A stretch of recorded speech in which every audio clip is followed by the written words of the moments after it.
చంద్రబాబు నాయుడు గారి వెన్నుపోటుకు 2 సంవత్సరాలు పూర్తయిన సందర్భంగా ఇచ్చిన హామీలు ఏ ఒక్కటి కూడా నెరవేర్చకుండా ఎన్నికల టైంలో మాయమాటలు చెప్పి మోసం చేసి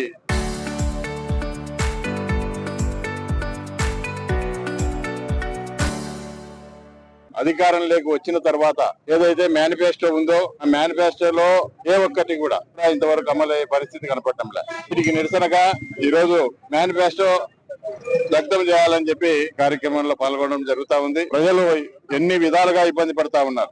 ఆరోగ్యశ్రీ లేదు, ఫీజు రియంబర్స్మెంట్ లేదు, డిఎస్సిలో అవకతవకలు జరిగి డిఎస్సిలో కూడా డబ్బులు దండుకునే కార్యక్రమం ఈరోజు తెలుగుదేశం పార్టీ చేయడం జరిగింది.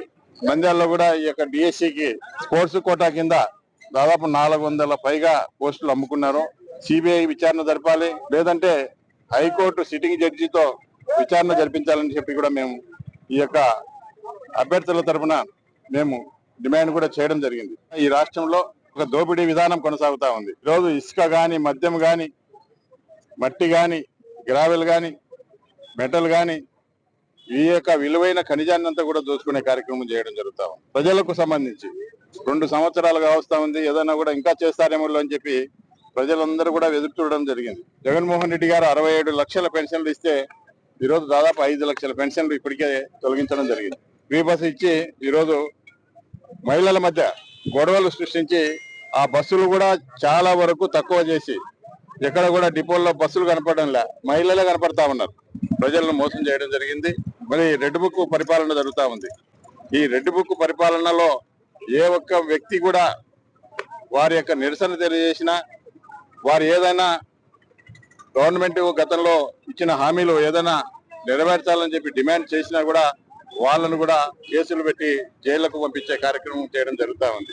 తెలుగుదేశం పార్టీ అధికారంలోకి రావడం కోసం వచ్చి ఏదైతే హామీలు ఇచ్చినారో హామీలన్నీ కూడా 100% కూడా నెరవేర్చే వరకు మన పోరాటం ఆగదు. అన్ని వర్గాల వారికి మంచి ప్రభుత్వంగా జగన్మోహన్ రెడ్డి గారి ప్రభుత్వం ఉండేది. కానీ ఈ దుర్మార్గపు ప్రభుత్వం వచ్చిన తర్వాత ఇచ్చిన హామీలు ఆడబిడ్డ నిధి అయితేనేమి, మరి 18 సంవత్సరాల నుంచి 50 సంవత్సరాలకు ఇస్తామన్న ఆడబిడ్డ నిధి కూడా ఎత్తేయడం జరిగింది. నిరుద్యోగ భృతి 3,000 రూపాయలు మేము అధికారంలోకి వస్తే ఇస్తాము, లేకుంటే 20 లక్షల ఉద్యోగాలు ఇస్తామని చెప్పడం జరిగింది. అది మోసం చేయడం జరిగింది. తల్లికి వందనం అని చెప్పినారు, పంగనామాలు పెడతా ఉన్నారు. మరి ఈరోజు తల్లిదండ్రులు కనీసం గతంలో జగన్మోహన్ రెడ్డి గారు ఉన్నప్పుడు ప్రతి ఇంట్లో ఒకరికైనా కూడా వచ్చేది. ఈరోజు అది కూడా పరిస్థితి లేదు. అది కూడా గతంలో 13,000 రూపాయలు మనం అకౌంట్ లో వేస్తే ఈరోజు 7,000, 8,000 రూపాయలు కూడా అకౌంట్ లో వేయడం జరుగుతా ఉంది. ఫ్రీ బస్ వల్ల చాలా మంది మాకు అవసరం లేదు ఈ ఫ్రీ బస్సు, మరి బస్సులు తగ్గించి ఏం లేకుండా ఫ్రీ బస్ అని చెప్తే బాగలేదు, మేము గొడవలు పడే పరిస్థితి వస్తా ఉందని చెప్పి మహిళలే మరి తిట్టుకునే పరిస్థితి వస్తా ఉంది. ఆ దీపం పథకం ఒకరికి ఒక సిలిండర్ ఇచ్చినారు, 3 సంవత్సరానికి 3 సిలిండర్లు ఇస్తామని చెప్పి అది కూడా మోసం చేయడం జరిగింది. కారణం ఏదంటే ఏదో అధికారంలోకి వచ్చినాము, మేము దోచుకుంటాము, మమ్మల్ని అడిగేది ఎవరైనా అడిగితే ప్రశ్నిస్తే కేసులు పెడతామని ధోరణితో ఈరోజు ప్రభుత్వం వ్యవహరిస్తా ఉంది. వాటికి నిరసనగానే ఈరోజు ఈ కార్యక్రమం నిర్వహించడం జరిగింది. అలా బెలూన్స్ ఎగిరేసి ఒక అవగాహన సదస్సు ఈ యొక్క మోసాల గురించి ప్రతి ఒక్కరు కూడా చర్చించే విధంగా మరి ఇండోర్ మీటింగ్ కూడా ఏర్పాటు చేయడం జరుగుతుంది.